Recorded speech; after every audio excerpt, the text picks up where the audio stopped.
soy David Purón de Bárbara IoT. No, Salva no se acuerda, pero yo estaba también en aquel S4 en Miami. Conocí a Javier y bueno, me parece increíble lo que se ha montado aquí, así que enhorabuena a todos. Yo os iba a hablar de una cosa que está, vamos, la estoy escuchando casi en cada presentación y en cada charla cuando hablamos de ciberseguridad, que es la importancia de los updates del software. Y os quería hablar un poco primero desde mi experiencia personal. Yo empecé trabajando en ciberseguridad, yo trabajaba fabricando teléfonos. Yo trabajaba con una empresa de teléfonos y hubo un día que nos enteramos que la NSA nos podía espiar a todos. No sé si os acordáis, ¿no? Hace como 8 o 10 años se desveló que la NSA tenía como puertas de atrás que podía espiarnos a todos. Y en aquel momento yo, que fabricaba teléfonos, pues dije, oye, ¿por qué no fabricamos un teléfono que nos proteja a todos, ¿no? Que encripte las comunicaciones, que mire un poco esas puertas de atrás? Y me embarqué en una aventura que se llamaba Blackphone, que era un teléfono que protegía las comunicaciones. De repente salió en todos los periódicos, nos compró unos Shaquille O'Neal, nos compró... todo esto es verdad, os lo prometo. Fue una locura. Y bueno, pues nos pareció una idea genial presentar el teléfono en la conferencia de Black Hat, que seguro que todos la conocéis, esta conferencia que se hace en Estados Unidos. ¿Qué ocurrió? Que lo presentamos en Black Hat y nada más presentarlo, una persona de Black Hat, que son todos unas máquinas, pues nos descubrió una vulnerabilidad.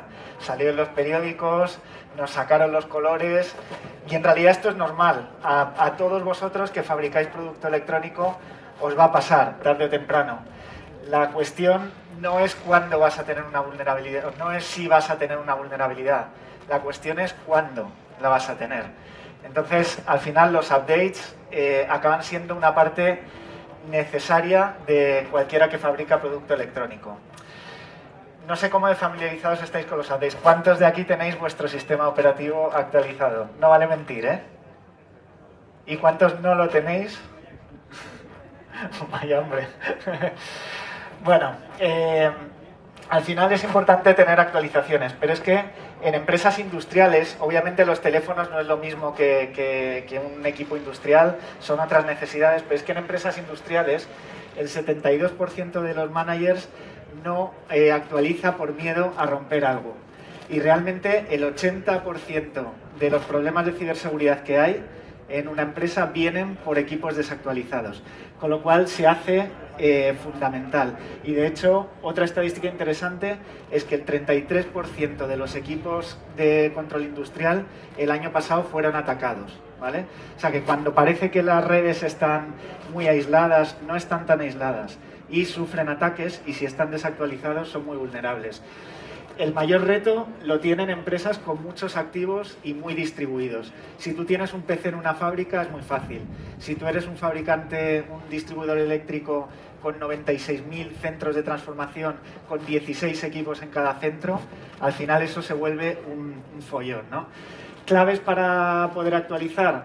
Lo primero, tener un dispositivo, un proceso de rollback que te permita echar para atrás la actualización si sale mal. Actualizar en función a prioridades, dependiendo de lo que es más prioritario, las vulnerabilidades más críticas o no. Dividir la actualización, por ejemplo, si tienes que actualizar 96.000 equipos, dividirlos en diferentes zonas e ir poquito a poco, ¿vale? Y luego hay ciertas prácticas de actualización que son claves para que esto no sea un problema de seguridad, porque muchas veces la propia actualización es el sistema de la vulnerabilidad más grande si no lo haces bien. Nosotros hemos auditado, por ejemplo, equipos IoT que dice, sí, yo tengo actualización, yo puedo actualizar, y entonces le metes un firmware que es maligno y destrozas el equipo, con lo cual la propia actualización es un problema de ciberseguridad, ¿no? Y en ese sentido, siempre el dispositivo tiene que iniciar la descarga, no tiene que aceptar actualizaciones que no ha pedido. los paquetes de actualización siempre tienen que ir firmados, ¿no?, por la empresa final, criptológicamente tienen que ir firmados, y luego tiene que haber autenticación mutua en las comunicaciones, ¿vale? Entonces, bueno, para todos aquellos que fabricáis o operáis equipos, espero que entendáis un poco la criticidad y la complejidad de esto, que va a ser una necesidad imperiosa para todos, y en ese sentido, pues nosotros estamos aquí, Bárbara IoT, para ayudaros. Tenemos un sistema basado en Edge Computing que permite actualizar equipos de manera cibersegura, escalable, etcétera, etcétera. Y muchas veces me preguntan que por qué nos llamamos Bárbara, ¿vale? Pues bueno, es porque solo te acuerdas de Santa Bárbara cuando truena, ¿no? Y no queremos que a vosotros, a los que fabricáis o operáis equipos, pues no os pase lo mismo, y que no os pase lo que me pasó a mí hace años, y cuando te saquen una vulnerabilidad, pues que podáis actualizar y que lo podáis hacer de forma cibersegura. Muchísimas gracias.